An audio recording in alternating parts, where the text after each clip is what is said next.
Good evening and welcome to Pattfoudation Green TV. On tonight's show we have Dan Searson. You're in for a treat tonight. He's going to tell you about his adventures, his challenges and everything else that goes with it. So I'll stop waffling on and over to you, Dan. Tell us a little bit more about who you are and what you do. Thanks, Gail. And thanks for inviting me on. So I am a veteran myself. I was in the Royal Army Medical Corps for quite a number of years. And then when I left, I decided to set up Challenge the Wild. So Challenge the Wild is an outdoor company. We provide sort of fundraising events for charities or people who want to raise money for charity. We provide team building for companies and quite a few sports teams. We also provide lots of sort of health and well-being programs, whether it's for veterans or for other groups, or just outdoor experiences for those that want some adventure. So that's me. It monopolizes my life and I wouldn't have it any other way. Perfect. So tell me a bit about your background. So you was in the army. So tell me how long you served there and what that was like. Yes. So despite my youthful looks, I joined the army when I was 16, so a good nearly 30 years ago, and was lucky enough to be put forward to go to Sandhurst. So I went to Sandhurst for the 12 months and commissioned into the Royal Army Medical Corps, and from there I was very lucky to sort of get every job that I wanted and have, do all the things that I wanted to do. So, I wanted to go on tours, so I managed to get a couple of tours in. I wanted to go and travel, I managed to do that. So I was lucky. And then, after a number of years, I think everybody knows when it's time to move on. And I wanted to move on and took the plunge, but I've not looked back since I've left. Oh, that's great. So how did you find transitioning from, obviously you've just said there, you've travelled, you've done great things and ticked a lot of boxes. So what was it like when you came out of the army and you transitioned into civilian life and you had to look for work and career? Obviously we can lead on to why you set up what you did. What was that like? So, we've got a lot of veterans who will be watching this now and, what was that like? It was very difficult at first, and I think any veteran who was left an environment like the military would say the same. The military is not just a job; it's a way of life. It's your family, and there is sort of routines in place that you understand from a very young age. And I was no different. I didn't know anything else other than the army when I decided to leave. So the transition was different. It was difficult. I ended up, if I'm honest, toying with different things to try and find out where I fitted. And it did take a good few years before I made that decision to do what I'm doing now. And you make mistakes. I made quite a few mistakes in the first couple of years that I left. Mistakes that I probably wish I could change, but you can't look back and I can't change. So as long as you learn from them and focus and keep focused, then I think, there's something out there for everybody and you'll achieve that. But it's difficult at first, but you've just got to believe you can do it, I think. Yeah, I totally agree. And it is about mindset. I've been doing a lot of work with the veterans over the past year or so, and it is about mindset. So what skills in the army do you think you learned that has helped you in civilian life, being out of the army? Do you know what's interesting? The skills that I thought would benefit me when I left weren't the skills that benefited me. Oh, really? Yeah, I always thought, I was an army officer. I just finished as an adjutant to the unit. So, I had quite a lot of responsibility. I thought that alone would carry quite a lot of weight in the civilian world. It didn't, because people didn't know what that meant. They didn't understand what that was. So what I sort of thought would help me didn't. And I had to draw and look at the civilian world and understand what it was about. So then I could use those attributes to get into it. What I would say is, and I'm not talking about when I first left, what has helped me massively is understanding people.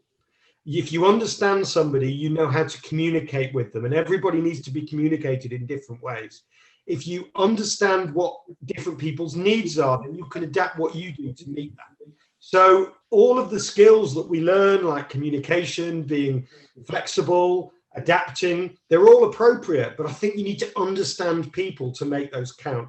So I would always say to anybody that left, and you know, anybody that I work with now, it's about understanding the different needs of people and adapting to fit with that.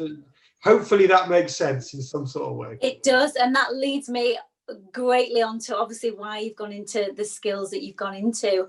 I've been speaking with a lot of veterans transitioning, and the careers, the coaching that I've been doing and mentoring with them, and there is this sense of loss, there is this sense of misdirection, that, you know, you're used to getting up at a certain time, doing your thing, you know, the certain way, and all of a sudden it's a very, very different environment. So you need to kind of look at your passion, look at what you're good at, what your skill set, and reach out. And there's lots of help, there's loads of organizations, charities and things out there. You know, speak with other veterans, speak with, which obviously is a great thing in what you're doing, Dan. So tell me the Challenge the Wild and what that entails, and why you decided. Obviously we've covered why you decided to do it, but what was the core, you know, reason for doing this? So a couple of reasons. You know, Challenge the Wild didn't happen the minute I left the regular army. Challenge the Wild took several years to get there, to come out, for me to start it. And I made a lot of mistakes, as I said, and did a lot of learning. But I learned from those mistakes. And a couple of things that I always wanted to do is I always wanted to be my own boss. You know, for lots of different reasons, I always wanted to be my own boss, or at least try. And I made some mistakes doing that as well. But I wanted to be my own boss, and I was always had a love of the outdoors ever since I was a kid. So my dad is actually a doctor, but he's also a war leader. So he used to take me out, and, you know, from a very young age. My grandfather was a 36-year career soldier. He used to take me out at a young age. Probably the doctor and the soldier joined the Royal Army Medical Corps. Both of them also gave me an interest in getting out walking, getting out in the outdoors. So it was something I was passionate about. And I think a good lesson to anybody is try and do something that you enjoy. So for me, it was something I had an interest in. It was both from being my own boss and working in the outdoors. It was something that I knew I'd enjoy, but it was also something that I knew would be tough. And so the big one is I had to persevere to make this happen. And you know, people who might look at our website might think, oh, well, I could set that up. It was easy. It was far from easy.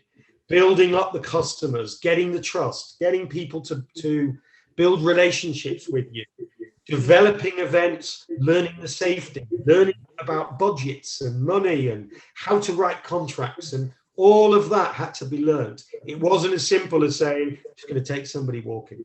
So I've persevered, and we got to where we've got. And I'm actually really, really proud of everything that we've done. Oh, totally. I mean, I always say in life, nothing that's worth or getting anywhere in life, you know, it doesn't take hard work, dedication, enthusiasm and passion. So so you've also, I've done a little bit of digging as well on your website. You've been working with celebrities, so that's all very, very exciting. So if I don't know if you can name names, but how was that? So one of the things that we started offering a couple of years after Challenge the Wild was, you know, it sort of started, is I realized that a number of organizations didn't want to buy an outdoor experience off the shelf, because I'll just give you an example, and I'm sure everybody's heard of the Yorkshire Three Peaks. You know, it's an amazing walk, but everybody does it. And a lot of charities and companies and a lot of people want to do something different. They want to do something that's unique and has higher profile. And if it's got higher profile, if it's fundraising, you're likely to raise more money. If it's for the company, you're likely to create a better team and a better experience. So there's this sort of method in the madness. So I designed this bespoke event management service where I could put together events that were unique. And they do say it's about knowing people and being referred. And I mentioned about building relationships. So I got introduced to a number of media agencies, a number of different sort of TV and radio companies. And we've been able to work with them and design events. So I'm not going to go into all of them because I'll probably get a confidentiality clause and slap wrist. Yeah, I was going to say names. But one I did recently was we worked for Heart Radio, Heart Breakfast, and we took Jamie Theakston. He had an idea. He wanted to visit charities between Cardiff and London, and we ended up designing something called 7 Marathons, 7 Days. And we walked him across the country from Cardiff to London, visiting all those charities, but did 7 marathons in 7 days. So things like that is what that's really good. Yeah, great achievements. There must be a massive sense of worthwhile doing all that as well, and knowing that you're, boosting morale and boosting. So I'm definitely gonna come on one of these walks. You're doing some after COVID, because we're all mindful that COVID's been this, especially the second time around. It's been really hard on people's mental health this time. The first time around, we had the sun, the sunshine, and was able to get out and walks, and I was tree planting, and everybody kind of was then furloughed at work, working from home, and then they were having barbecues, obviously in their family and things. But it's been hard this time. After Christmas, January is renowned for being a blues month anyway, and it's the weather's cold, it's and these and we kind of feel like we're never going to get out of COVID. So you're organising some after COVID walks, aren't you? You're going to do a big sort of quest on that. So tell us a bit more about that and how we can get involved. Well, it's ironic you are filming this on Blue Monday, so there you go. Is it Blue Monday today? It's Blue Monday today. So didn't know that. So hopefully I can turn people up on Blue Monday. But so one thing that I do other than run the company at the moment is I'm still actually got links to the Army Reserve, and I've seen directly the impact that COVID has had, not just on the masses, not just on those poor people who've been seriously ill and their families, but also on the people who worked in the NHS. And that really gave me the idea that it's fantastic while COVID's going on, that people are getting to get out and walk. But are we really thinking now about what happens post-COVID and the effect that it's had? And having chatted to my team as well, and I've got a very, very good team. I've got physiotherapists, I've got doctors, I've got, mental health. I call him my mental health guru, but I've got mental health people. And we've all agreed that post-COVID is going to be a real issue, across the population. People who suffer anxiety because they've been stuck indoors and not been able to get out. People who will be anxious about driving into their office for the first time or going back to work having been furloughed. People who will have suffered the stresses of working within COVID. There's so many different reasons for it. And one thing that we've done lots of research on and lots of study on is about how the outdoors benefits your physical and mental well-being.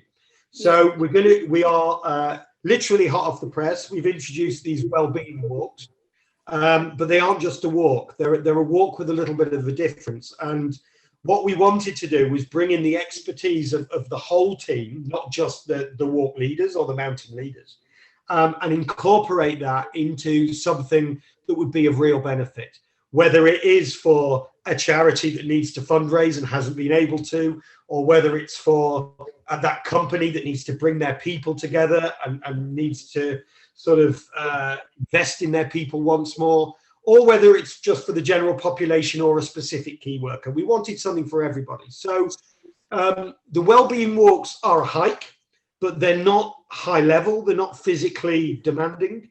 That would defeat the purpose of inclusion.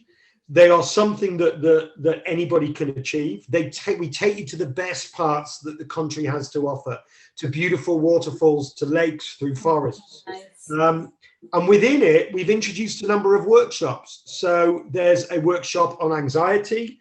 There's a workshop, a sort of mindfulness workshop, which involves the running water and breathing and understanding how to take that back to your house when you get back. And we've introduced a sort of barrier breaking exercise, something where people can learn to talk to people again, learn not just about anything negative, but that would be the opposite. We want people to talk about something positive, that they can take that negative and turn it into something positive. And we put a lot of time into making sure it's just right. But it's, you know, I think it's perfect. The team think it's perfect. It's something that we, you know, are going to get out there to as many people as possible for as low a cost as possible, because people need it. Oh, absolutely. And I think you've hit the nail on the head there. Is yes, when we finally get our freedom back in drips and drabs, I mean, it won't be something that happens overnight. The vaccines are rolling out more and more, but it's going to take time to get everybody covered. I think you're absolutely right. I think that's the most, and it's a basic human need, is the human interaction, you know, the talking. I know myself, if I've popped out and gone for a walk and done my, you know, boosting my mental health, you see, I've been saying hello to strangers, just going hello, you know, just in passing. And in general, like some nutter, but in general, people are quite responsive because they've missed that, you know, stuck in your four walls. And, you know, not everybody's fortunate to have family around them, or not everybody. So you're right, it'll be a great morale boost to get people out and socializing and talking again. And obviously the active side will be great. So Dan, that's brilliant. Really, I'm really excited, and I'm looking forward to signing up. And when are you looking to do these? Well, as soon as we're allowed to. So we can actually deliver walking within a tier 3. Obviously, we're all in national lockdown at the moment, and tier 4, you're not necessarily allowed to leave your area, but we can actually deliver them within tier 3 as part of sport and recreation, and it is work. You know, so when am I looking into liver? That's down to Mr. Johnson, I'm afraid. But hopefully, Mr. J. Mr. Johnson, but hopefully as soon as possible. And I think, you know, the one thing that I would say to anybody as well, we're in a privileged position. We've got this organization that can give something back and can help people. But I think anybody can do that. And what we want to do with these walks is give people the skills and the little exercises so that when they come back to home, they can take their fellow veteran, or they can take their neighbor, or they can take their friend out, and they can do it with them, and they can use them, everything that we've done, they can use it with them and benefit them. I want it to spiral like that. It's not about everybody coming to us. It's about us helping people to help others at the same time. Exactly. And I like that, you know, it's that whole feel good factor, and, you know, I'm massively on board with that myself. We've got some questions. So I'll just go over to our panel here. We've got just a couple of questions. So being a veteran yourself, Dan, why do you think there is such a stigma, so to speak, around veterans talking about their mental health? That's a really good question. I think there used to be a stigma, if I'm honest. I think it's getting better. I think mental health provision, mental health awareness is getting a lot better. But I think veterans struggle to open up within that. You know, from my side, the programs that we've already delivered to veterans, we are starting to see a difference with the services that are in place and the sort of programs that are in place. I'm seeing a bigger uptake and more people access it. But then at the same time, I'm also seeing veterans starting to open up a little bit more, because they're being provided the right opportunity to do that. So I think the whole sort of veteran stigma, mental health, I do think it's shifting in the right direction. Maybe that doesn't answer the question, but hopefully somewhere. No, it does. I've kind of witnessed that myself. You know, I'm not ex-forces. I'm civvy. Is that the term? Civilian, civvy. But I've been obviously working around them for a long time now, and you know, planting the trees. It's kind of you've got this stigma. You've been in the army, the navy, the RAF, whatever forces, and you're kind of inbred to be quite tough. You know, you wouldn't go out to war and start crying, or you know, so it's kind of it's inbred in you. So when you come back into civilian life and you do, it's quite hard, I would imagine, for you guys to open up. Now I've noticed on the tree planting and, you know, various activities that we've been doing in and around the UK, that when you're all together, there's a community of you, you kind of do open up together, and it takes one person to just sort of open up, and the rest, you know, follow. It is, you know. I think I was sorry. I was just going to say, I think, you know, the other key is about the people that are delivering it, and there's often a case where you know, I'll be away with a veterans group, and they won't want to talk to me because, you know, I'm the army bloke who's the mountain leader. You know, I'm the bloke who just marching them up the hill and taking them for this. That's why our team is not just about that. Our team is about bringing in people like Paul, who works for me. Paul, he, you know, he's a counsellor. He's done all his mental health qualifications. And he's, although he's merchant navy, there's not the stigma. And we find it that when we've been out walking, that people will sort of sidle off and have a little one-to-one chat and then start to do it. So I think it's bringing in the right people to do that at the same time. Yeah, absolutely agree. There's just another question. In terms of costings, is there any? Can it be free to veterans? Is there any sponsors or subsidiaries that they can have a look at, or is it something we can maybe set something up to help them out? You know, some of them, if they are struggling or on a lower income, is there any way we can, you know, sort of help in that sense? Yeah, so there are three different ways that people can access the programs. The first one is that we actually have a sister company called Positive Adventure. It's actually a community interest company. And that, as a community interest company, can bid for funding through various different bodies, such as the Armed Forces Covenant. And we've been successful, and we will continue to throw those bids in. Those programs are completely free to veterans. So the money that is granted will pay for veterans to come away. And just to whet your appetite, we've just been awarded funding to take 50 veterans to the Pyrenees. So they'll be looking forward to that one. So that's option one. Option two is that they speak to one of their sort of local projects, whether it's a charity or whether it's a specific project, who often have funding for this sort of thing, and then the programs will be paid for through the funding. And the final option is through fundraising. So if there's a charity that they particularly have an affiliation to and they want to fundraise, they can fundraise a certain amount, and a proportion of that will pay for them to come away. I just want to point out, if I could do this, and I know the team would agree with me, if we could do this for free, we would do. But unfortunately, we have to pay insurance and equipment and venues and everything. Genuinely, we would do it for free if we could, because we know what a difference it makes. I know, but we have bills to pay, and you know that's how it works. Unfortunately, exactly. I have a very expensive 12-year-old daughter. That's all I'll say. Well, I know what that's like. So in terms of when they come on the walks, I presume there's various equipment, clothing. Is that provided, or do they have to get it themselves? Is it something simple, or? No, we because of what we do, they have to come in their own clothing.